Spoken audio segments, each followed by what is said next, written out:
Mahalin mo yung sarili mo, unahin mo yung sarili mo. Walang ibang gagawa nun kundi ikaw.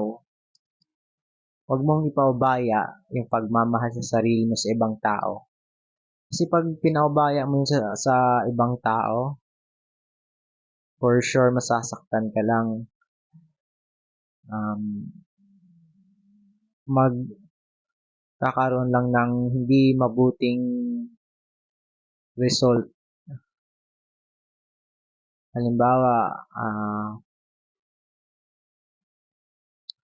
binigay mo yung fully trust mo sa ibang tao, tapos yung di mo alam yung tao niyan may balak na hindi maganda sa'yo.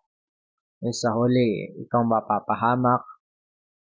Halimbawa babae ka tapos tiwala ka sa isang ganitong tao, di mo alam may balak sa'yo na hindi maganda. Or minsan, halimbawa sa relationship, kapag hindi nag-work yung isang relasyon or yung sa partner mo, lalo na kapag sinasaktan ka or pinapahiya ka, walang respeto sa'yo, kumawala ka na. Tumakbo ka na, iwan mo na.